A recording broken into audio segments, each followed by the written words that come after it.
La plupart des gens ne changent pas parce qu'ils se sont habitués à vivre endormis. Ils répètent des routines qu'ils n'ont jamais choisies, se réveillent sans but, mangent par anxiété, s'épuisent sans avoir rien fait et abandonnent, même avant d'essayer. Et ensuite, ils se demandent pourquoi leur vie semble vide, pourquoi ils portent une frustration qui ne disparaît pas, même s'ils se remplissent de bruit, de distractions ou d'excuses.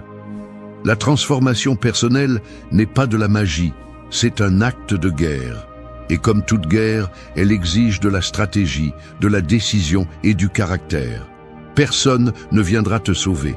Personne ne fera le travail à ta place. Mais si tu décides de prendre le contrôle de ta vie, si tu arrêtes d'attendre le moment idéal et que tu commences à agir dès maintenant, tout peut changer. Pas immédiatement, mais certainement de l'intérieur. Ce n'est pas une recette de développement personnel vide. C'est une reconstruction profonde. Esprit, émotion et habitude. Tout est connecté, tout est entre tes mains. Ici, nous ne parlons pas d'idées agréables, nous parlons d'affirmations qui réveillent, d'habitudes simples mais puissantes, et d'une façon de voir la vie que les stoïciens enseignaient déjà il y a plus de 2000 ans. Parce qu'ils savaient ce que c'était que de tomber, de résister, de souffrir et de continuer à avancer. Je vais partager avec toi 8 pratiques réelles que tu peux commencer à appliquer aujourd'hui. Pas de promesses vides, des pratiques concrètes. Et si tu les fais partie de toi, si tu les transformes en actions constantes, alors je te garantis que tu vas commencer à penser différemment, à marcher avec une autre énergie et à vivre comme quelqu'un qui a finalement décidé de prendre les rênes. 1. Réveille-toi comme celui qui prend le contrôle. Se réveiller chaque jour devrait être comme lever l'ancre d'un bateau avant de se lancer en mer. Il n'y a pas d'attente, pas de doute, pas de distraction. Il n'y a que le moment de lâcher les chaînes et d'avancer. Mais la plupart se réveillent comme s'ils traînaient le poids de la nuit, comme si la vie était plus une condamnation qu'une opportunité. Ils restent à regarder le plafond, pris dans des pensées vides, se laissant emporter par le courant de l'inertie. Ce n'est pas vivre, c'est faire naufrage en vie. Si tu veux transformer ton existence, tu dois comprendre que le premier acte de chaque jour est un acte de pouvoir. Peu importe si le sommeil était lourd, si le corps fait mal, si l'esprit insiste pour retourner au passé ou pour anticiper des problèmes. La véritable bataille commence dès que tu ouvres les yeux. Cet instant définit beaucoup plus que tu ne le penses. Ce n'est pas un détail mineur, ce n'est pas quelque chose que tu peux continuer à laisser au pilote automatique. Chaque fois que tu repousses le réveil, chaque fois que tu cèdes à la paresse ou au dégoût, tu enseignes à ton esprit que tu n'as pas le contrôle, que tu es faible, que tu ne peux pas te faire confiance. Et ainsi, peu à peu, cette force intérieure dont tu as besoin pour construire un véritable changement s'érode. C'est pourquoi se réveiller comme celui qui prend le contrôle signifie décider qu'à partir de la première seconde de la journée, tu es maître de tes pensées, de tes émotions et de tes actions. Peu importe ce qui s'est passé hier, peu importe si le monde extérieur reste aussi chaotique, ce qui compte, c'est ce que tu choisis de faire de ta vie aujourd'hui. Et ce choix commence avant même que tu poses un pied sur le sol. La philosophie stoïcienne l'a compris avec une brutalité claire. Marc Aurèle, l'un des hommes les plus puissants de son temps, écrivait pour lui-même « Quand tu te lèves le matin, dis-toi, je ferai face à l'ingratitude, à l'arrogance, à la trahison, mais je ne les laisserai pas me corrompre. » Il ne cherchait pas à se motiver par des mots vides. Il se préparait pour la bataille de la vie réelle, car il savait que chaque aube était une occasion de pratiquer le courage, la tempérance, la sagesse et la justice. Non pas parce que c'était facile, mais parce que c'était nécessaire. Adopter cette mentalité te change depuis le noyau. Au lieu de sortir dans le monde pour réagir à ce qu'on te jette, tu sors pour créer ta journée, pour définir ton chemin. Ta première pensée ne peut pas être une plainte, elle doit être une affirmation de pouvoir, quelque chose d'aussi simple que « Aujourd'hui, je m'appartiens, aujourd'hui, je décide comment vivre ». Ce n'est pas un rituel mystique, c'est un entraînement. Et comme tout entraînement, au début, ça coûtera. Mais chaque matin où tu vaincras cette voix faible qui veut repousser, chaque fois que tu te lèveras avec intention, même si tu n'en as pas envie, tu forgeras quelque chose que peu de gens ont, la maîtrise de soi. Il y aura des jours où la fatigue semblera gagner, des jours où la motivation ne se montrera nulle part. Et c'est justement là, quand tout semble aller contre toi, que tu devras te rappeler qui tu es et pourquoi tu te lèves. Tu n'es pas un spectateur dans cette vie. Tu n'es pas ici pour attendre que la journée te traite bien. Tu es ici pour prendre les rênes, pour t'imposer, pour construire même si ça fait mal. Se réveiller comme celui qui prend le contrôle n'est pas un acte romantique, c'est un acte de rébellion. C'est dire à la vie, aujourd'hui tu ne me traînes pas, aujourd'hui tu ne me perds pas, aujourd'hui je décide. Et quand tu le fais jour après jour, sans excuse, sans négociation avec ton côté faible, alors oui, quelque chose commence vraiment à changer. Ton esprit te respecte, ton corps répond, et la vie, bien qu'elle continue à te lancer des défis, commence à céder devant ta volonté inébranlable. 2. Salue la journée avec la poitrine ouverte. Chaque matin est comme entrer dans un champ de bataille invisible. Tu ne vois pas les flèches, tu n'entends pas les tambours de guerre, mais ils sont là. Les soucis, les critiques, les peurs, les nouvelles, les frustrations des autres, tout fait partie du terrain que tu vas fouler. Si tu sors voûté, craintif, attendant de voir ce qui va se passer, la journée t'écrasera sans pitié. Mais si tu sors avec la poitrine ouverte, ferme, comme celui qui sait qu'aucun coup ne le fera fléchir, alors c'est le jour qui devra s'adapter à toi, pas l'inverse. La posture n'est pas un détail physique, c'est une déclaration d'intention.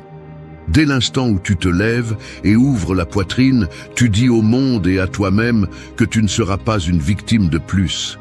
Tu choisis de t'exposer, de te montrer, de faire face à tout sans te cacher. Ce n'est pas un acte superficiel.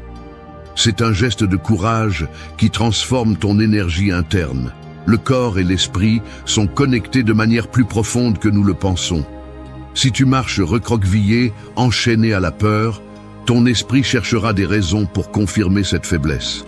Si tu marches droit, en respirant profondément, en laissant l'air t'élargir de l'intérieur, alors ton esprit commencera à travailler pour soutenir cette force. Les stoïciens l'ont compris. Nous ne pouvons pas contrôler ce qui nous arrive, mais nous pouvons contrôler comment nous y faisons face. Et cela commence par l'attitude interne avec laquelle tu salues la journée. Non pas avec ressentiment ou plainte, mais avec un courage qui n'a pas besoin de crier pour se faire remarquer. Saluer la journée avec la poitrine ouverte ne signifie pas ignorer les difficultés ni prétendre que tout va bien. Cela signifie regarder tout en face, sans fioriture, sans mensonge, et pourtant décider que tu vas avancer, que tu vas rester debout, même quand tout invite à tomber. Il y a quelque chose de puissant à commencer la journée avec cette mentalité. Cela te permet de te rappeler que tu n'es pas à la merci des imprévus, que ta paix ne dépend pas de la façon dont le monde s'est réveillé, mais de la façon dont tu t'es réveillé. Chaque respiration profonde, chaque pas ferme que tu fais dès le début de la journée est une affirmation silencieuse que tu es prêt à vivre de manière consciente. Et vivre consciemment n'est pas facile. Cela implique de porter tes responsabilités, d'affronter tes peurs, de soutenir tes décisions même si personne d'autre ne les comprend. Quand le premier réflexe du matin sera de regarder ton téléphone, de vérifier les réseaux sociaux, de te perdre dans des stimuli vides, rappelle-toi cette image. Toi au milieu du champ de bataille, avec la poitrine ouverte, respirant profondément, prêt non pas à recevoir des ordres, mais à dicter le rythme de ta vie. Tous les jours ne seront pas glorieux. Il y aura des moments où l'air semblera plus lourd, où la tentation de te recroqueviller sera presque irrésistible. Mais c'est justement là, à ce croisement entre la reddition et la fermeté, que se forgent ceux qui changent leur destin. Personne ne va construire ton courage pour toi.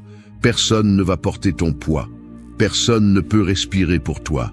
Saluer la journée avec la poitrine ouverte est un acte d'affirmation quotidienne, une façon de se rappeler que même si tu ne contrôles pas tout ce qui arrive, tu décides de l'attitude avec laquelle tu le reçois. Et cette attitude, petit à petit, façonne ton destin. Ne cherche pas de garantie que tout ira bien. Ne cherche pas le confort éternel. Cherche la force interne de celui qui sait qu'il peut résister et avancer, même lorsque la journée lui lance des pierres au lieu de fleurs.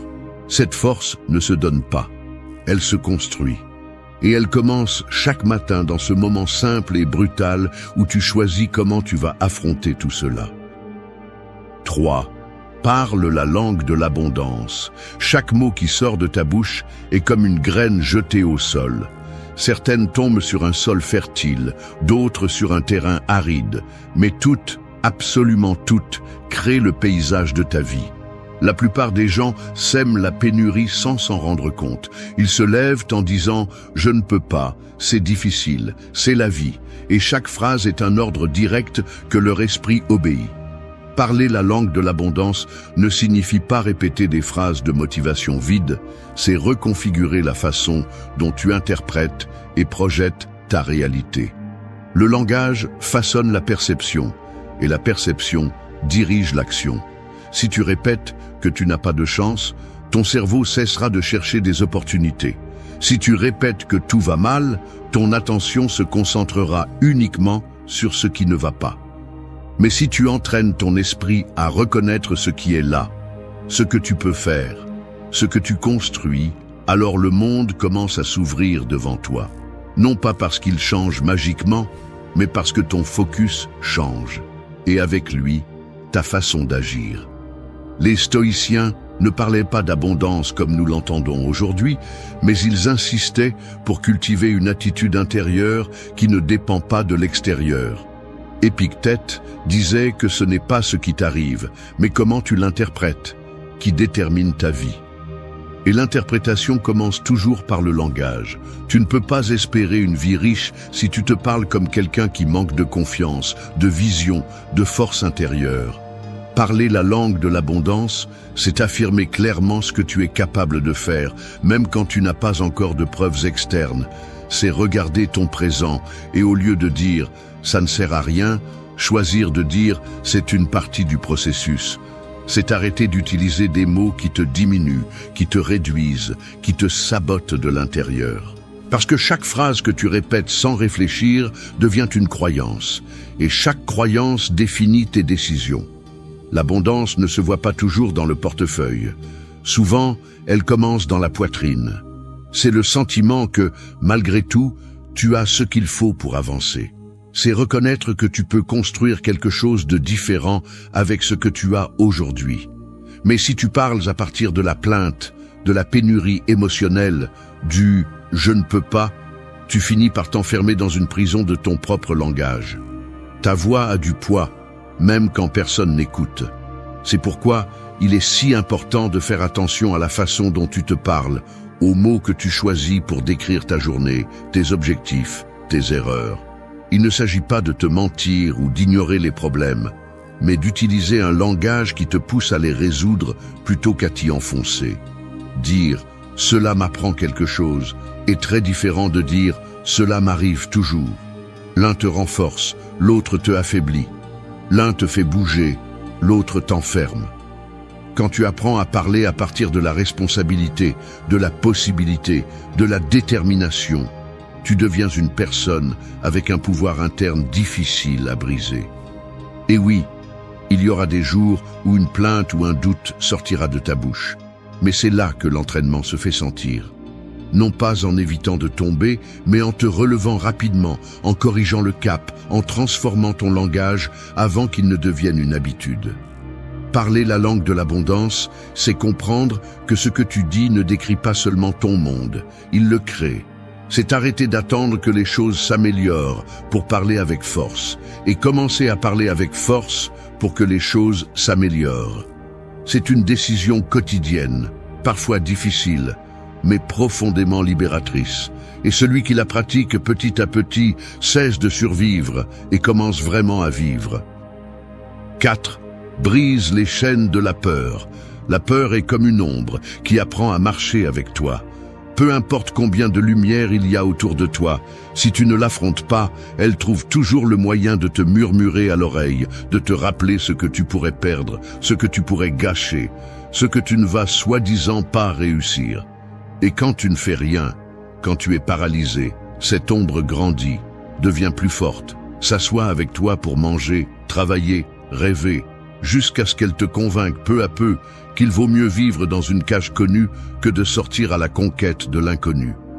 Briser les chaînes de la peur n'est pas un acte impulsif, c'est une décision courageuse que l'on prend plusieurs fois par jour. Parce que la peur ne disparaît pas complètement, elle ne disparaît pas parce que tu l'ignores, tu l'affrontes ou tu l'insultes. La peur se transforme, elle se déguise, elle s'adapte. Parfois, elle se présente comme de la prudence, d'autres fois comme de la logique, d'autres fois encore comme de l'inquiétude pour l'avenir. Mais derrière tous ces déguisements, il y a une voix qui te dit « Reste tranquille, n'essaie pas. » Et si tu échoues? Et si tu l'écoutes une fois, la fois suivante, il sera plus difficile de bouger. Et quand tu t'en rends compte, des mois, voire des années ont passé, et tu vis en dessous de ce que tu pourrais être. La peur n'est pas ton ennemi, c'est un test. C'est le seuil qui se lève juste avant chaque véritable croissance. C'est cette barrière qui te dérange, qui te secoue, qui t'exige de choisir entre revenir en arrière ou avancer avec tout. Et c'est seulement en avançant que tu la brises. Ce n'est qu'en agissant lorsque le corps tremble que les chaînes s'affaiblissent. L'erreur est d'attendre que la peur disparaisse pour bouger. Cette attente peut durer toute une vie. Ce qui change les choses, c'est d'agir même quand tu as peur. Pas d'agir parce que tu n'as pas peur, mais malgré le fait qu'elle soit là. Les stoïciens le savaient bien. Ils ne demandaient pas une vie sans obstacles, ils demandaient du caractère pour les affronter. Ils savaient que la douleur, le rejet, la perte et l'incertitude font partie du jeu, et que vouloir les éviter ne fait que te rendre plus fragile. Briser les chaînes de la peur, c'est embrasser cette vérité. Rien de grand ne se construit dans le confort. Tout ce qui vaut la peine est de l'autre côté du risque. Il ne s'agit pas de faire des folies, ni de nier les dangers réels. Il s'agit de regarder tes excuses en face et d'arrêter de te cacher derrière elles. Combien de fois as-tu dit que ce n'est pas le moment, que tu n'es pas encore prêt, que peut-être plus tard? Et combien de ces fois c'était juste de la peur déguisée en logique? La peur te murmure qu'elle te protège, mais en réalité, elle ne fait que te limiter. Et chaque jour où tu l'écoutes est un jour de plus où tu repousses la vie que tu pourrais vivre. La liberté personnelle ne se trouve pas, elle se conquiert. Et le premier mur à abattre est celui que tu construis avec tes propres peurs. Peu importe si tu trembles en le faisant, peu importe si ta voix tremble ou si ton cœur bat la chamade, ce qui compte, c'est que tu fasses le premier pas. Un seul, puis un autre, puis encore un autre. Chaque petit acte de bravoure est un coup porté aux chaînes, et même si tu ne le remarques pas au début, il arrive un moment où elle se brise, et tu te rends compte que la porte a toujours été ouverte, mais que tu n'osais pas la franchir. Briser les chaînes de la peur, c'est reprendre ton pouvoir. C'est arrêter de négocier avec ton côté faible. C'est dire à la peur, tu peux venir, mais tu ne vas pas décider pour moi. Et quand cela devient ta façon de vivre, tout change. Parce que tu ne fuis plus, tu avances. 5. Crois comme si tu l'avais déjà accompli. Croire en toi-même est comme construire un pont dans le brouillard. Tu ne vois pas l'autre côté clairement, mais à chaque pas ferme, ce pont prend forme. Et l'erreur la plus courante est de rester à attendre que la certitude apparaisse, le signal parfait, la validation externe, comme si quelqu'un d'autre devait autoriser ton avancement. La vérité est que si tu ne crois pas avant de voir les résultats, tu n'arriveras jamais à les obtenir. Parce que la confiance ne se gagne pas avec des preuves externes. Elle se construit de l'intérieur, avec discipline, avec courage, avec une vision que personne d'autre n'a besoin de comprendre. Croire comme si tu l'avais déjà accompli ne signifie pas vivre dans un fantasme. Ce n'est pas te mentir ni te vendre de la fumée. C'est adopter une mentalité où tes actions, tes mots et ton attitude reflètent la détermination, même si tu n'as pas encore les trophées que d'autres considèrent comme preuve de succès. Parce que si tu attends d'avoir les résultats pour commencer à te sentir capable, tu arrives en retard. La véritable transformation se produit lorsque tu agis à partir d'une identité future, pas à partir de tes limitations actuelles.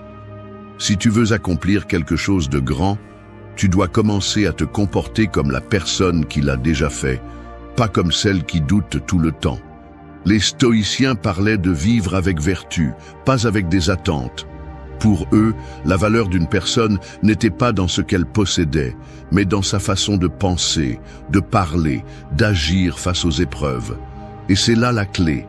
Si tu penses comme quelqu'un de vaincu, si tu parles comme quelqu'un qui ne croit pas en lui, si tu agis comme quelqu'un qui se cache, peu importe ton talent ou combien d'opportunités se croisent sur ton chemin, tu vas te saboter encore et encore.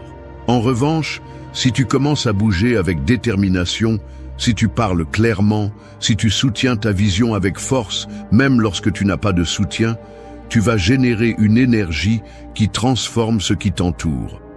Croire comme si tu l'avais déjà accompli est un entraînement quotidien. C'est te lever avec intention, c'est visualiser tes objectifs non pas comme des désirs lointains, mais comme des réalités en construction.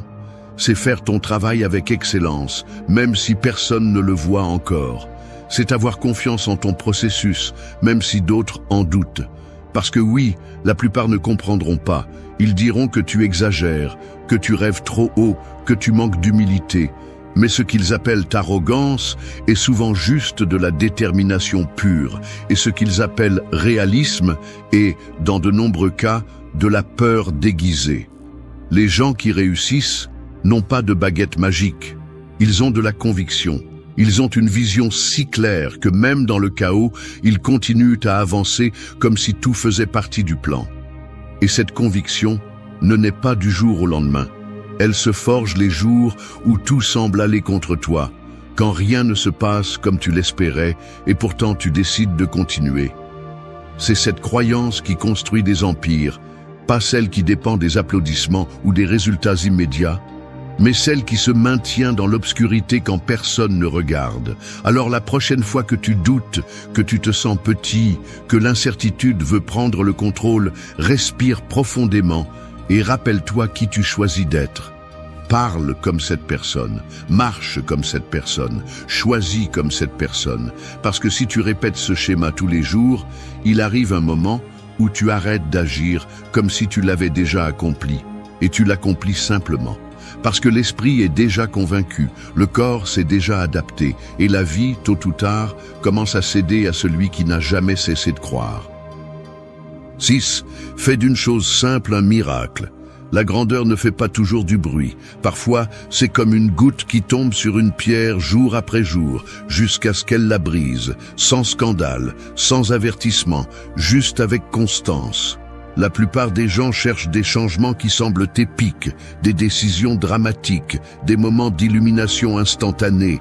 Mais la vérité est que la transformation réelle se produit dans l'invisible, dans le simple, dans ce que tu fais tous les jours quand personne ne te regarde.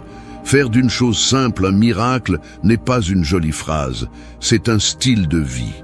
C'est comprendre que les détails quotidiens, si tu les fais avec attention et intention, ont plus de pouvoir que tu ne l'imagines. Nous voulons tous des résultats extraordinaires, mais peu sont prêts à tomber amoureux de l'ordinaire. Bien manger, dormir suffisamment, s'entraîner avec discipline, organiser tes idées, prendre soin de tes paroles, garder tes espaces en ordre, tout cela semble basique, mais c'est ce qui soutient ton esprit, ton corps et ton énergie. Si tu négliges le simple parce que tu penses que cela n'a pas d'importance, le chaos arrive silencieusement, s'installe sans demander la permission, et ensuite tu te demandes pourquoi tu te sens épuisé, perdu ou bloqué.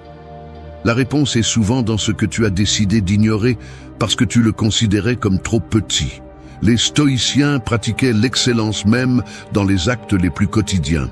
Ils n'avaient pas besoin de grands scénarios pour démontrer leur caractère. Leur véritable vertu résidait dans leur réaction face à l'ordinaire, comment ils répondaient à la douleur, à la routine, aux devoirs quotidiens. Parce qu'ils comprenaient que la vie ne se construit pas avec des événements exceptionnels, mais avec la façon dont tu choisis de vivre chaque moment. Si tu fais ton lit avec présence, si tu respires profondément avant de réagir, si tu cuisines comme si ton énergie dépendait de ce plat, tu entraînes ton âme. non pas parce que l'acte est spécial, mais parce que tu le rends spécial. Faire d'une chose simple un miracle signifie transformer l'automatique en sacré. Cela signifie s'arrêter pour penser à ce que les autres font par inertie. C'est écrire avec clarté, écouter avec attention, remercier sans besoin de spectacle. C'est choisir la qualité avant la quantité dans tes paroles, dans tes relations, dans ton temps. Tu n'as pas besoin de faire plus, tu as besoin de faire mieux. Tu as besoin d'être plus présent, plus conscient, plus engagé dans ce que tu fais, même si cela semble insignifiant. Parce que si tu n'es pas capable de prendre soin du petit, tu n'es pas prêt à soutenir le grand. Et oui, il y a des jours où cela te semblera ennuyeux, répétitif, sans sens. Des jours où ton esprit voudra te convaincre que tu as besoin de quelque chose de plus excitant, de plus intense, de plus grandiose. Mais c'est là que se définit ton chemin. Parce que celui qui s'entraîne dans le simple construit une base indestructible. Le chaos externe pourra frapper fort, mais tu sauras que tu as une structure solide, parce que tu as investi du temps, de l'énergie et du respect dans ce que les autres sous-estiment. N'attends pas d'avoir une vie parfaite pour vivre en profondeur. Utilise ce que tu as. Fais ce que tu peux. Mais fais-le avec excellence.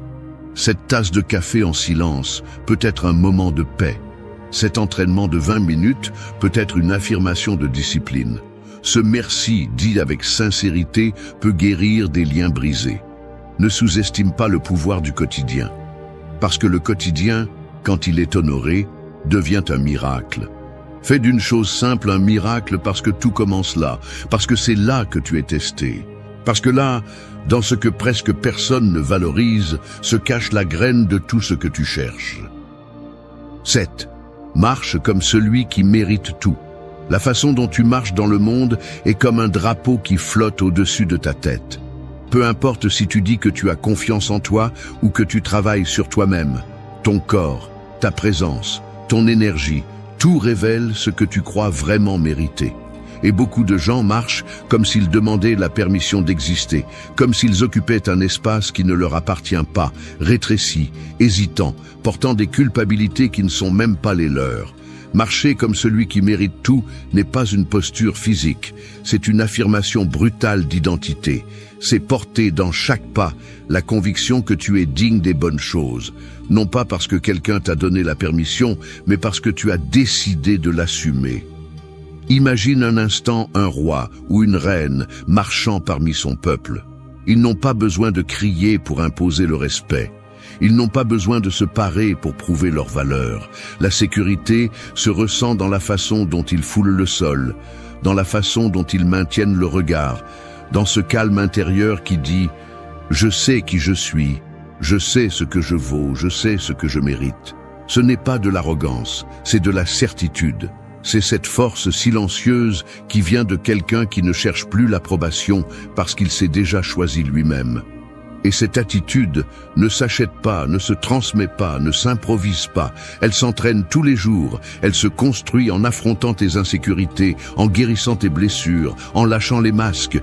C'est regarder en face les fois où tu as douté de toi, les fois où tu as accepté des miettes en pensant que c'était tout ce que tu pouvais avoir et décider que ça suffit. Que tu ne vas plus vivre comme celui qui doit justifier son existence. Que tu vas marcher comme celui qui comprend que mériter n'est pas de l'arrogance, c'est une responsabilité. Les stoïciens parlaient beaucoup de la valeur interne. Pas de la valeur qui dépend des applaudissements, de l'argent ou de la gloire, mais de la valeur qui se maintient en toutes circonstances. Pour eux, un être humain vertueux était précieux en soi, même si le monde ne le reconnaissait pas. Et cet enseignement est toujours vivant aujourd'hui. Marcher comme celui qui mérite tout, c'est reconnaître cette valeur en toi et agir en conséquence, même si les autres ne la voient pas, même s'ils te jugent, même s'ils essaient de te minimiser. Il ne s'agit pas de croire que tout te est dû. Il s'agit de vivre comme celui qui sait que tout ce qu'il veut construire commence par se respecter d'abord. Si tu ne te respectes pas, personne ne le fera pour toi. Si tu ne te traites pas avec dignité, le monde ne te la donnera pas. Et ce respect ne se démontre pas en criant, en exigeant, en luttant contre tout. Il se démontre dans la façon dont tu te comportes, dans la façon dont tu choisis tes batailles, dans la façon dont tu ne diminues pas ta valeur pour t'adapter à des endroits étroits. Marcher comme celui qui mérite tout, c'est entrer dans chaque lieu en sachant que tu as quelque chose à apporter. C'est parler sans minimiser tes idées, c'est regarder en face, sans défier, mais sans baisser la tête non plus. C'est demander ce qui est juste, sans honte. C'est choisir des relations, des emplois, des projets et des chemins qui sont à la hauteur de la vie que tu veux construire. Non pas par arrogance, mais par la reconnaissance que si tu ne paries pas sur toi, personne d'autre ne le fera. Chaque pas que tu fais est une occasion de te rappeler qui tu es et qui tu es en train de construire. Peu importe d'où tu viens, peu importe combien de fois tu as échoué, peu importe combien de fois tu as douté. Ce qui compte, c'est qu'à partir de maintenant, chaque pas parle pour toi. Ferme, conscient, inarrêtable, comme celui qui mérite tout. 8. Prends soin de ton temple comme si ton âme y vivait. Imagine qu'on te donne les clés d'un temple sacré. Un temple qui a été construit à la main, pierre par pierre, pendant des générations. Chaque coin sculpté avec effort, chaque mur élevé avec un but. Maintenant, imagine qu'on te dise que ce temple ne peut pas être remplacé, que si tu le détruis, il n'y aura aucun moyen d'en construire un autre pareil.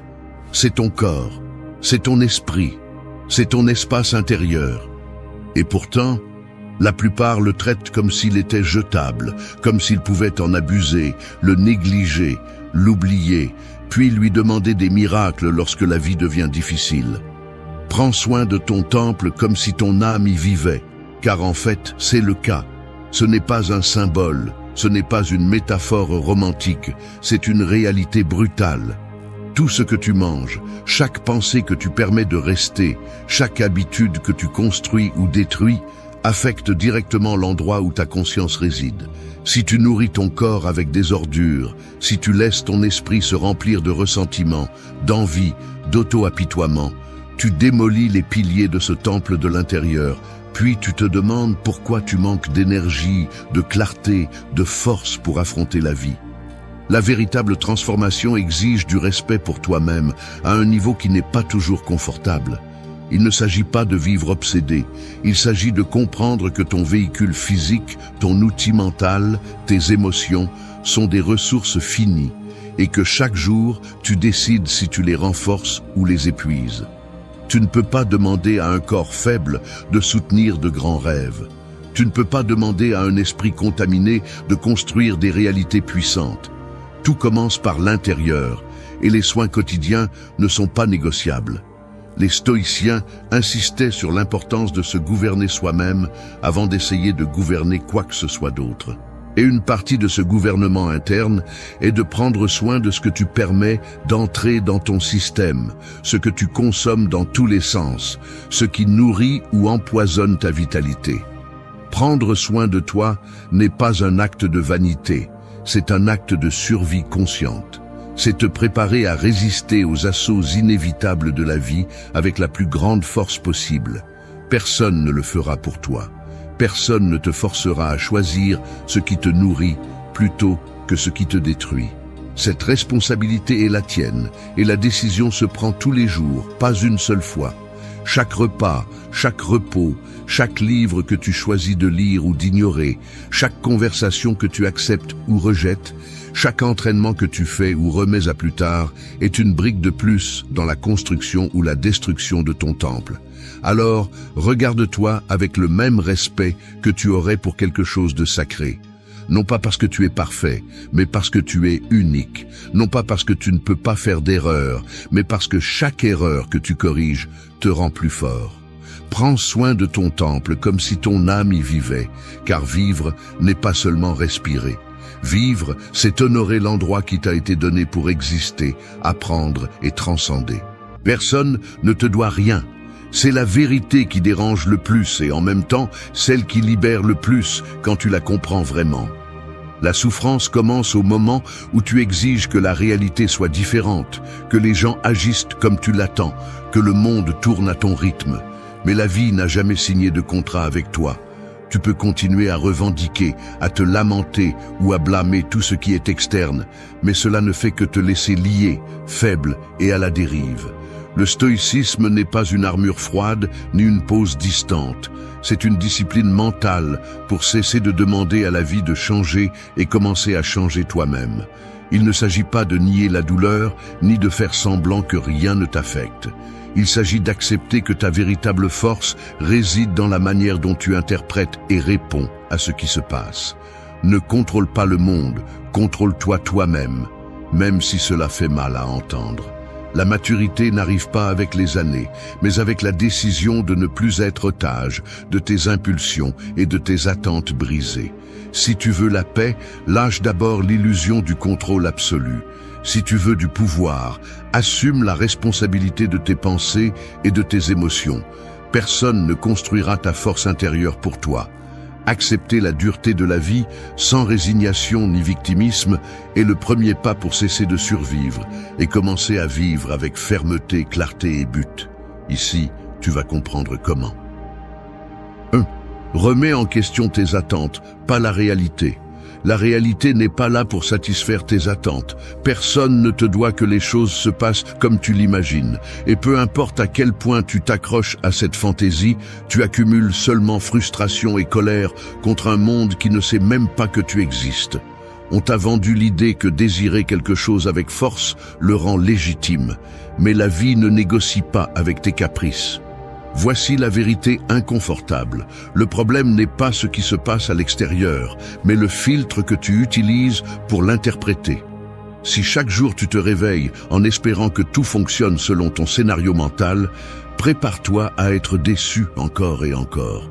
La plupart des gens ne veulent pas entendre cela. Ils préfèrent blâmer les autres, le destin, la chance, leur propre enfance. Mais ce victimisme ne sert qu'à justifier ton immobilité. Si tu n'es pas capable de remettre en question tes attentes et de reconnaître combien elles te sabotent, tu vas rester piégé dans un cycle d'impuissance et de plainte.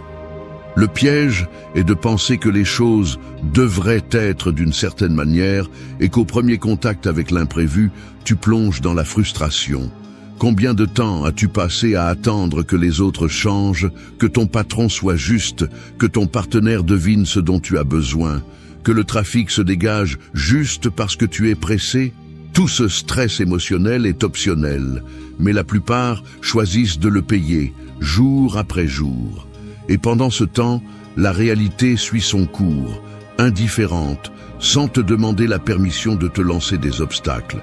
Si tu n'apprends pas à regarder en face ce qui est, au lieu de ce que tu crois qu'il devrait être, tu vas vivre avec une dette émotionnelle constante et vieillir en portant du ressentiment. Arrête d'exiger du monde qu'il s'ajuste à ta mesure. Le seul territoire que tu peux conquérir est ta propre esprit. C'est ici que l'excuse meurt. Il n'y a aucune justification valable pour continuer à remettre ta paix entre les mains de l'imprévisible. Remettre en question tes attentes n'est pas de la résignation. C'est un acte de maturité brutale. C'est entraîner le muscle interne qui te permet de supporter la pression sans te briser. La différence entre une personne ferme et une personne fragile réside dans le type d'attente qu'elle nourrit. La personne forte accepte l'incertitude comme partie du jeu et ne s'enchaîne pas à des rêves fabriqués par l'ego. Le faible se victimise, exige, s'étouffe dans des attentes impossibles et finit par blâmer tout le monde sauf lui-même. La liberté commence lorsque tu cesses de négocier avec la réalité. Ne demande pas au monde de te traiter mieux que tu ne traites ton propre caractère. Si tu veux avancer, commence dès aujourd'hui à briser les chaînes de tes attentes non réalisées. Ce qui te frustre, ce n'est pas la vie. C'est toi-même qui exige des garanties qui n'ont jamais existé. N'attends pas moins de douleur, attends d'être plus fort. Voici la différence entre vivre éveillé ou rester endormi sous le poids de tes propres illusions. 2. Choisis ta réponse, pas ta réaction. Le café refroidit sur la table, tandis que le message inattendu arrive sur ton téléphone. Tu poules s'accélère, une contraction dans l'estomac, et l'esprit commence à s'emballer. Tu interprètes, tu supposes, tu anticipes le conflit. En moins d'une seconde, la réaction automatique veut prendre le contrôle.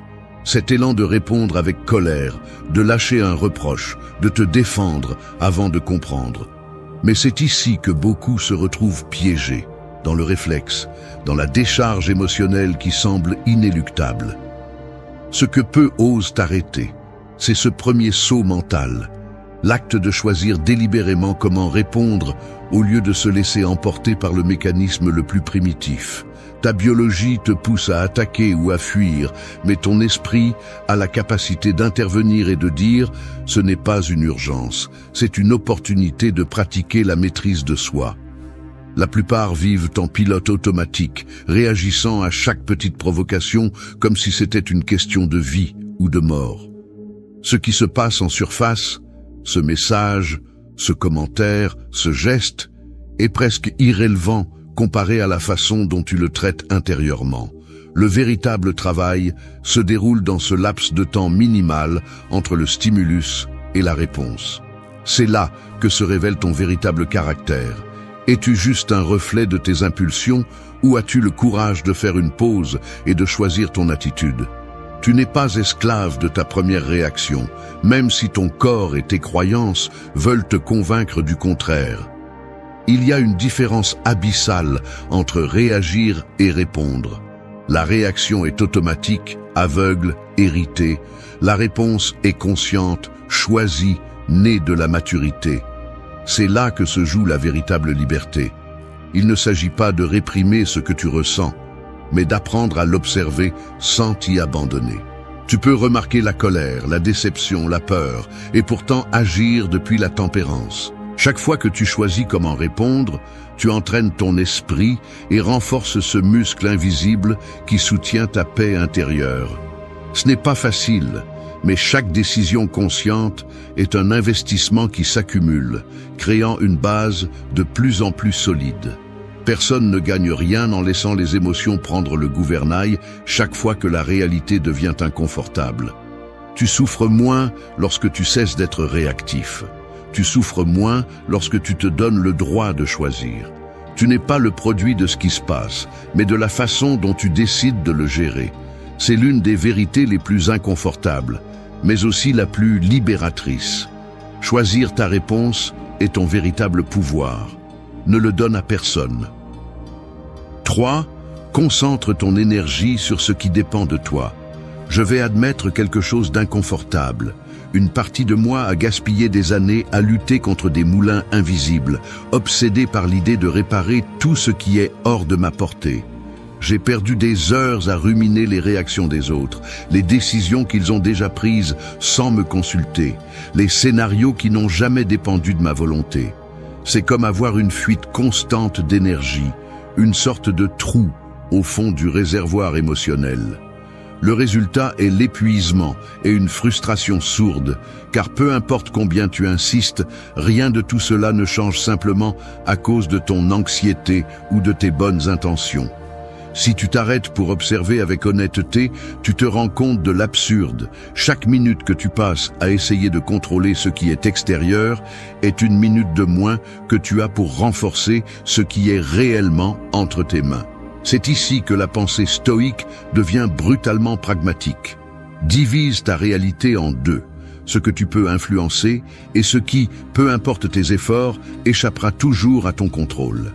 C'est un filtre mental qui semble simple, mais c'est l'un des exercices psychologiques les plus difficiles à maintenir jour après jour, car l'ego déteste reconnaître des limites et veut toujours avoir le dernier mot. Cependant, chaque fois que tu oublies cette division, tu retombes dans l'auto-tromperie. Tu crois que ton bonheur dépend de l'approbation des autres, des conditions extérieures, du résultat parfait. Tout cela est un terrain glissant. Tu ne peux pas décider qui t'évalue. Tu ne peux pas empêcher la vie d'être chaotique. Tu ne peux pas dicter le scénario des autres. Tu peux seulement gouverner tes pensées, tes actions et ton attitude. Le reste est hors de ta juridiction. La distinction est claire.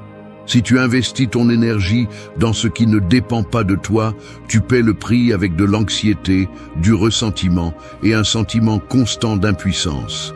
Mais lorsque tu concentres ton attention sur ton propre domaine, sur ce que tu penses, sur la façon dont tu réagis, sur le type d'habitude que tu choisis de cultiver, tu commences à reprendre le contrôle réel. C'est une sorte d'économie émotionnelle. Chaque fois que tu dépenses des ressources pour ce qui est extérieur, tu t'appauvris de l'intérieur. Chaque fois que tu les investis en toi-même, tu te renforces. Voici une phrase à tatouer dans ta mémoire. Ne gaspille pas ta paix en voulant résoudre ce qui est irrésoluble. Chaque jour est une décision. Soit tu mets ton énergie dans ce qui dépend de toi, soit tu la donnes à des problèmes qui n'ont jamais été les tiens. La maturité commence lorsque tu cesses de te battre pour des batailles qui ne te concernent pas. Tu deviens plus sélectif avec tes préoccupations et tes efforts. Tu apprends à accepter que, même si tu ne peux pas contrôler le monde, tu peux contrôler comment tu te présentes devant lui. C'est la racine de la force personnelle, savoir distinguer où finit ton influence et où commence l'acceptation. Ce que tu décides de faire avec cette frontière est ce qui définit ta paix ou ton épuisement. Ce n'est pas une question d'indifférence, mais d'intelligence psychologique. Si tu veux avancer, cesse de négocier avec l'extérieur et transforme ta vie intérieure en ton véritable territoire. Le véritable pouvoir est de choisir où tu investis ton énergie. 4. Prends la responsabilité de ton état intérieur. La scène est celle d'une balance posée sur ta poitrine, invisible mais implacable. D'un côté tombent tes émotions, tes pensées dispersées, de l'autre tes excuses et la tentation de blâmer le reste du monde. Chaque jour, dans chaque geste, la balance s'incline un peu plus, et bien que personne ne puisse la voir, le poids se ressent dans la posture de tes épaules, dans le regard qui évite le miroir, dans la tension qui s'installe dans la mâchoire. Il n'y a ni vent ni force externe qui incline cette balance pour toi. C'est toi, avec chaque réaction inconsciente, chaque argument que tu fabriques pour te décharger de responsabilité, chaque fois que tu permets à l'humeur des autres de dicter ton état d'esprit ou qu'une nouvelle gâche ta journée. La responsabilité de ton état intérieur n'est pas un fardeau imposé, c'est la seule vraie liberté que tu as. L'ignorer te laisse à la merci du hasard et des impulsions des autres, comme si tu vivais ta vie avec le frein à main tiré et que tu te plaignais ensuite de ne pas avancer. Observe comment cela se manifeste. Tu marches dans la rue et quelqu'un te lance un regard mauvais. Ta réaction jaillit sur ta peau, dans les poings qui se serrent, dans la respiration qui se raccourcit. Au fond, tu aimerais que le monde soit aimable, juste, prévisible, mais la réalité ne va pas s'ajuster pour que tu te sentes à l'aise. Si tu choisis de céder le contrôle de ton état intérieur aux circonstances, tu deviens une sorte de marionnette émotionnelle, attachée aux fils de ce qui se passe à l'extérieur. Chaque fois que tu justifies ton mauvaise humeur par le trafic, ta tristesse par le rejet, ta colère par les injustices quotidiennes, ce que tu fais, c'est renforcer ce mécanisme. Je ne suis pas responsable, le monde me l'a imposé. Mais pendant que tu te répètes cette histoire, tu remets le gouvernail de ta vie entre les mains d'un pilote invisible qui ne te connaît même pas. La maturité commence par la reconnaissance brutale de cette vérité. Ce que tu ressens, penses ou fais, bien que cela soit influencé par l'environnement, reste le tien. Le premier pas est d'observer cet élan à te disculper, à chercher des responsables à l'extérieur et de t'arrêter. Respire et regarde de front le fait que ton interprétation est le filtre qui décide de la qualité de ta journée. Ce n'est pas de la résignation, c'est l'acte le plus radical de pouvoir personnel. Le stoïcisme ne te propose pas de nier la douleur ou la colère, mais de les reconnaître et d'assumer le coût de tes choix intérieurs, sans déléguer ta paix à d'autres. Prends la responsabilité de ce que tu permets de croître en toi. La liberté ne se trouve pas en fuyant la douleur ni en exigeant des garanties externes. La liberté réside dans l'acceptation de ta part et dans l'action avec cohérence, même si le reste du monde est un chaos. Toi seul décides quel type de poids tu portes chaque jour. Personne ne peut devenir fort par délégation. 5. Observe et dirige tes pensées chaque jour. Ta tête est une usine à histoire et si tu ne la supervises pas, elle devient ton pire ennemi. C'est aussi simple que cela. La plupart préfèrent vivre distraits, croyant que leurs pensées sont des vérités indiscutables, comme si la première chose qui apparaît dans l'esprit était un fait et non seulement le résultat d'années d'habitude, de peur et de conditionnement. Mais ici, il n'y a pas d'excuse qui te sauve. Si tu n'es pas capable d'observer ce que tu penses chaque jour, tu deviens l'otage de tes propres distorsions et tu finis par payer le prix avec de l'anxiété, de l'insécurité et des décisions qui sabotent ta vie. Arrête de prétendre que tu n'as pas de responsabilité sur ce qui se passe dans ta tête. Chaque pensée que tu répètes sans remettre en question est comme signer un chèque en blanc aux vieilles blessures, aux préjugés familiaux et à la paresse mentale qui te fait tant de mal.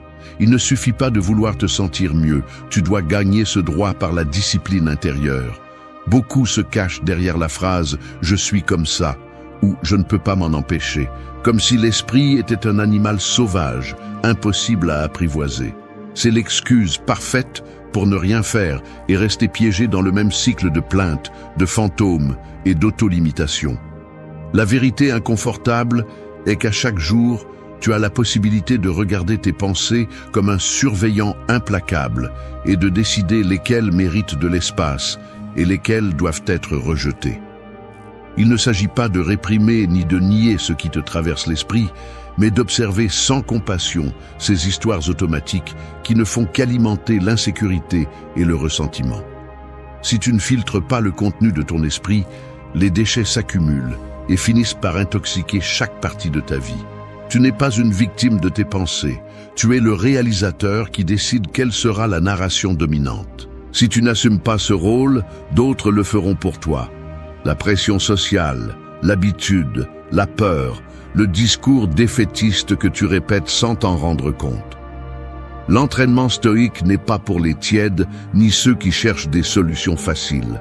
Cela exige que tu t'assoies chaque jour, même une minute, pour interroger la qualité de ce que tu penses. Cette pensée me renforce-t-elle ou me fait-elle sombrer? C'est la seule question dont tu as besoin pour commencer à nettoyer ta maison mentale. Ne te trompe pas, l'autocontrôle se construit à travers l'inconfort de regarder ta propre médiocrité mentale et d'avoir le courage de faire un pas différent. Si chaque jour tu permets aux pensées les plus faibles et victimistes d'occuper le premier rang, ne t'attends pas à des résultats différents. L'esprit indiscipliné te vole l'énergie, la clarté et le temps. La pensée est une action en puissance. Dirige ton esprit ou quelqu'un d'autre le fera pour toi. Personne ne pensera pour toi si tu ne le fais pas. 6. La sérénité s'entraîne. Elle ne s'attend pas. La sérénité n'est pas un cadeau que la vie te fait lorsque tu as enfin de la chance ou lorsque le monde décide de te donner un répit. Attendre que le calme arrive tout seul est l'un des pièges les plus coûteux que tu puisses te permettre.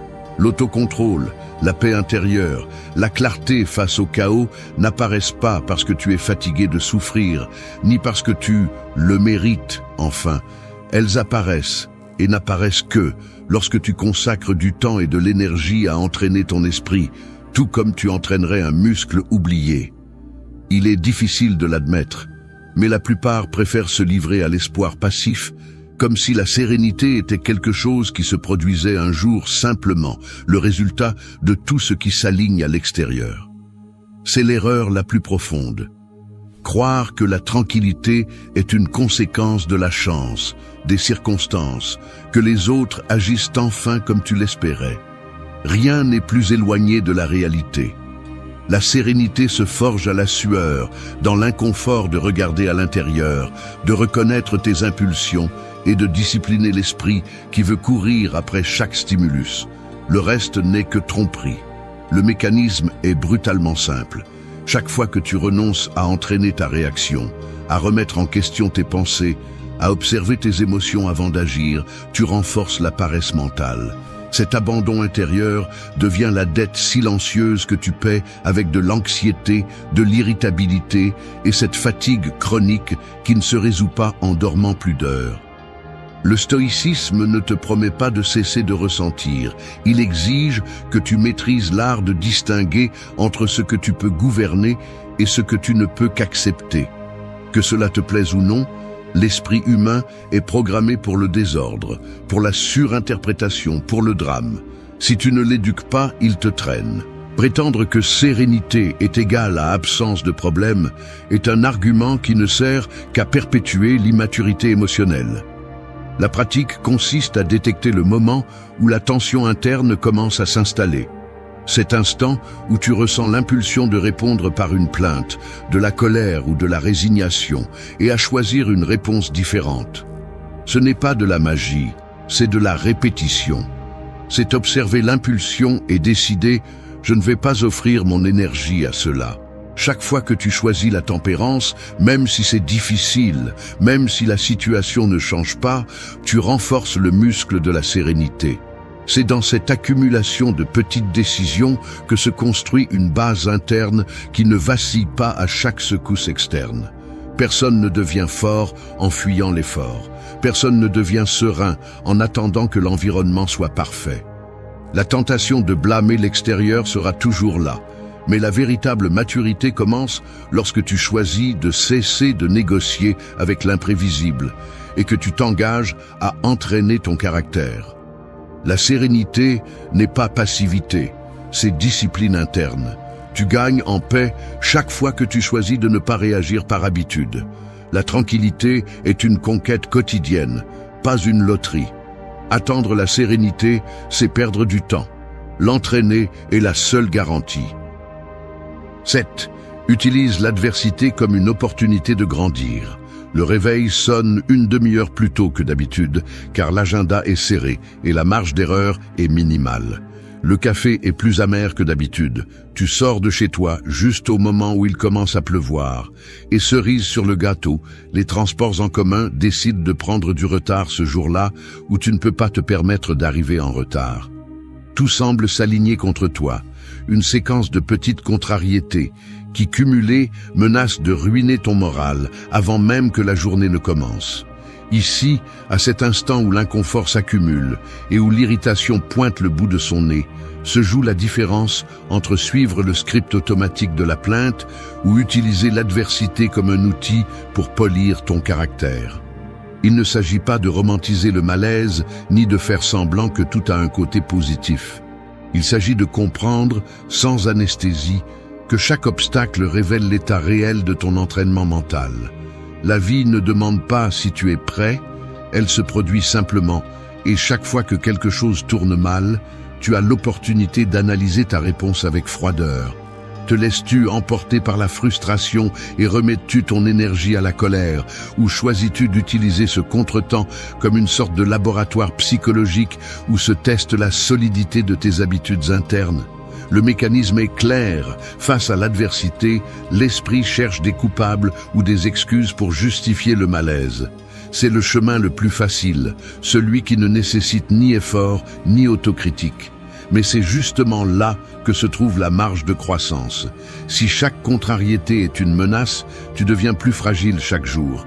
Si chaque contrariété est un signal d'entraînement, alors ta capacité de résistance s'élargit. Le stoïcisme ne propose pas d'ignorer les difficultés, mais de les utiliser comme un miroir qui reflète tes faiblesses et tes angles morts. Chaque événement adverse est un scanner de ta maturité émotionnelle. Quand quelque chose te dérange, tu as la possibilité de t'arrêter, d'identifier le mécanisme mental qui s'active et de te demander avec une brutalité honnête quelle partie de ta réaction dépend de toi et laquelle ne dépend pas de toi. Cette observation honnête est la graine de la croissance. Personne ne devient fort dans le confort.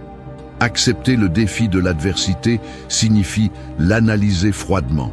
Que contrôles-tu réellement dans ce scénario ? Où offres-tu de l'énergie par habitude et où peux-tu intervenir? Au lieu d'attendre que l'environnement s'adoucisse, tu deviens un expert dans la régulation de ta propre réponse. C'est le seul véritable avantage que tu as, transformer chaque coup en une micro-leçon sur tes limites et tes ressources. L'adversité est le filtre qui sépare l'attente naïve de la force entraînée. Ce n'est que sous pression que se révèle si tes principes sont des convictions ou de simples discours pour des jours tranquilles. Fais de chaque difficulté une salle d'entraînement mental, pas un motif de plus pour la victimisation. personne ne grandit en fuyant l'inconfort. Ce qui t'irrite aujourd'hui peut être demain le muscle qui soutient ta tempérance. Utilise l'adversité et ne permets pas qu'elle t'utilise. 8. Ne cherche pas un contrôle externe. Cultive ton autocontrôle. Je vais confesser quelque chose dont je ne suis pas fier. Pendant trop d'années, j'ai confondu la sensation de contrôle avec l'acte réel de contrôler. Je passais des heures à vérifier mon téléphone toutes les quelques minutes, attendant des réponses qui n'arrivaient jamais au moment où je le voulais. Analysant le ton d'un message, la pause dans une conversation, comme si je pouvais anticiper et façonner la réaction des autres juste avec mon anxiété. Chaque fois que quelque chose sortait du plan, je ressentais cette tension dans la poitrine, le front plissé, les mains se fermant jusqu'à ce que les articulations me fassent mal. Ce que j'appelais s'inquiéter était en réalité une forme déguisée d'essayer de forcer l'environnement à fonctionner à mon rythme. Une illusion qui ne faisait qu'épuiser mon énergie et me laissait piéger dans un cercle vicieux de déception. Le contrôle externe est addictif, car il te donne la fausse impression que, si tu insistes suffisamment, la réalité va se plier. Mais la réalité, par définition, ne consulte jamais tes désirs avant de changer de direction. Cette obsession de contrôler ce qui se passe à l'extérieur se manifeste dans des gestes minimes. Le mouvement compulsif de mettre à jour un réseau social, le besoin de clarifier des malentendus avant qu'ils n'existent, cette habitude de devancer ce que l'autre va dire juste pour éviter de te sentir vulnérable. C'est une usure silencieuse qui se filtre dans la façon dont tu marches, dans la manière dont tu t'assois en réunion, toujours tendu, toujours alerte. Tu cherches des garanties dans le comportement des autres, dans les conditions de circulation, dans le climat du bureau, comme si en ayant tout sous surveillance, tu pouvais maintenir intact ta calme. Mais cette calme est aussi fragile que le fil qui la soutient. Il suffit d'un imprévu, d'un commentaire déplacé, d'une pluie inattendue, pour que toute cette architecture mentale s'effondre et que tu te retrouves nu face à tes propres limites. Contrôle ce que tu penses, pas ce qui se passe. C'est la ligne que tu ne dois jamais oublier. Le véritable autocontrôle n'a rien à voir avec la répression des émotions ou le fait de feindre l'indifférence. C'est apprendre à reconnaître l'impulsion d'intervenir là où tu n'as pas de pouvoir et à la lâcher avec la même fermeté avec laquelle tu tiens tes principes. La différence se ressent dans la respiration. Tu passes d'un rythme saccadé et anxieux à une respiration plus profonde, plus présente. Le muscle de l'autocontrôle se renforce chaque fois que tu choisis de ne pas intervenir dans la vie de l'autre, chaque fois que tu acceptes l'incertitude comme partie du marché et que tu te concentres sur ton propre comportement, sur ta prochaine action, sur le geste que tu peux gouverner. Personne ne gagne rien à essayer de tirer les ficelles de ce qui est hors de sa portée. La seule chose que tu peux affiner, c'est ton caractère. L'autocontrôle est la victoire invisible qui soutient toutes les autres. Si tu cherches la paix, commence par cesser de surveiller le monde et commence à te surveiller toi-même. 9. Sois cohérent avec toi-même, même sous pression. Tu n'es pas un caméléon qui doit changer de couleur chaque fois que la pression monte et que l'environnement essaie de te pousser hors de ton centre. Si ta cohérence dépend du climat, de l'humeur des autres ou de ce qui t'arrange sur le moment, alors ta parole et tes principes valent moins qu'une monnaie fausse. Il y a ceux qui passent leur vie à ajuster leur discours, montrant une version différente selon le public, trahissant leurs propres valeurs dès qu'ils sentent l'inconfort pointer. Ainsi se construit une identité fragile, fragmentée par de petites trahisons quotidiennes. Tu tais ce que tu penses pour éviter les frictions. Tu souris quand tu ne le veux pas, tu te vends à bas prix juste pour ne pas sentir le poids de la désapprobation. Mais chaque fois que tu cèdes 1 millimètre de ton intégrité par peur de la pression, tu donnes au monde la licence de continuer à te façonner à sa guise. La cohérence n'est pas un luxe pour les jours faciles, c'est la seule armure réelle que tu as quand tout autour se déforme. L'excuse la plus facile est de dire « j'étais sous pression », comme si cela justifiait d'éteindre ton jugement et de devenir un de plus dans la foule qui plie sous le vent. Mais le stoïcisme n'a pas de patience pour ce genre de justification. Si tu es seulement ferme quand personne ne te défie, tu es faible. Si ton caractère s'évapore dès que tu sens le regard critique des autres, ce que tu démontres, c'est qu'il n'a jamais été le tien. Tu ne le louais que de temps en temps pour te sentir supérieur en privé. Ici, il n'y a pas de raccourci. La cohérence se teste justement quand ça fait le plus mal, quand il semble que le coût de rester fidèle à soi-même est de perdre quelque chose à l'extérieur. C'est là que se séparent ceux qui agissent par conviction de ceux qui cherchent seulement l'approbation. Ne vends pas ton jugement pour un instant de confort. Cette phrase, tu devrais te la tatouer dans la mémoire. Il ne s'agit pas d'être inflexible ou arrogant, mais de cesser de négocier l'essence pour des miettes d'acceptation. La pression est le cadre parfait pour voir si tes principes sont de vraies convictions ou de simples ornements à exhiber sur les réseaux sociaux. Tu peux tromper l'autre en face, mais tu ne peux jamais échapper au jugement intérieur qui te fait payer ensuite, quand l'euphorie passe et qu'il ne reste que l'écho d'une décision lâche. L'incohérence est une dette qui exige toujours des intérêts. Elle te vole le respect de soi, affaiblit ton caractère et au final te laisse vide, incapable de faire confiance même à tes propres promesses. Ne mets pas ta dignité en vente. La vraie cohérence ne se négocie pas, elle s'entraîne. Choisis d'être fidèle à ton jugement, même si cela coûte. Si tu ne peux pas te maintenir dans les moments difficiles, ce que tu as n'est pas du caractère, c'est une façade. Ne donne pas ton intégrité à la pression du moment. Sois inconfortable, sois ferme, sois cohérent même si le prix est de rester seul. Mieux vaut être seul que fracturé de l'intérieur. 10. Renforce ton esprit, pas ton désir de facilité. Arrête de demander à la vie d'être légère. Renforce ton esprit, pas ton désir de facilité. C'est la ligne qui sépare ceux qui mûrissent de ceux qui attendent simplement des faveurs du destin. Le mécanisme est simple mais brutal. Plus tu t'obsèdes à penser que les choses devraient couler sans résistance, plus tu te fragilises intérieurement. Il y a une partie de toi qui croit encore que le bien-être est un droit automatique, que tu mérites le confort juste par le fait d'exister. Et c'est là que commence la fracture interne. Cette quête obsessive du raccourci, de la voie sans effort, est la machinerie qui alimente ta frustration et ton anxiété. Chaque fois que tu te répètes que cela devrait être plus facile, tu entraînes ton esprit à céder à la première inconfort et à blâmer le monde de ne pas te traiter avec délicatesse. Il ne s'agit pas d'être insensible ni de glorifier la souffrance. Il s'agit d'affronter le fait que la facilité n'a jamais préparé personne à résister à la pression réelle. Au fond, ce qui te fragilise, ce n'est pas l'obstacle, c'est l'idée que tu ne devrais pas avoir à y faire face. L'esprit, lorsqu'il s'habitue à esquiver l'effort, devient fragile, accro à la récompense immédiate et hostile au moindre effort soutenu. Si ton objectif est que la vie cesse de te défier, tu te condamnes à une existence de plainte et de ressentiment. Chaque fois que tu choisis le confort vide, tu renforces l'habitude de fuir la responsabilité interne. C'est ainsi que s'installe l'auto-tromperie. Tu répètes le mantra que tout devrait être simple, mais ce que tu obtiens, c'est d'affaiblir le muscle de la volonté et de devenir dépendant de facteurs que tu ne contrôleras jamais.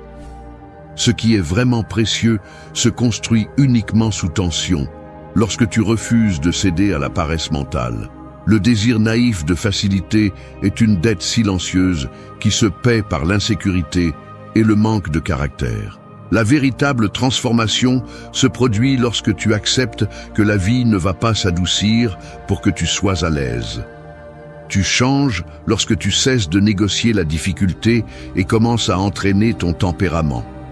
Il ne s'agit pas de chercher la souffrance, mais d'abandonner la fantaisie selon laquelle la croissance est confortable. L'esprit fort n'est pas celui qui ne doute jamais, ni celui qui se durcit jusqu'à devenir insensible.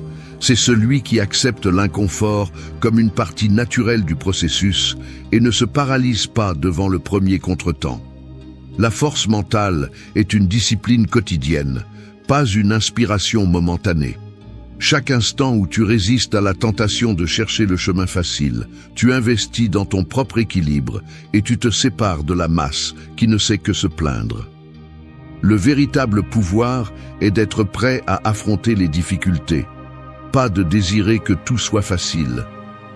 Si tu cherches la stabilité, arrête de prier pour le confort et commence à entraîner ta capacité à supporter et à surmonter. Personne ne mûrit en fuyant l'effort. Ne deviens pas l'otage de ton désir de confort. Entraîne ton esprit et le reste devient gérable. Merci d'être resté jusqu'à la fin de la vidéo. Si vous avez tout vu, commentez « Je suis stoïcien » comme notre signe secret, indiquant que vous êtes un véritable apprenant du stoïcisme. N'oubliez pas de vous abonner et de liker la vidéo si elle vous a plu.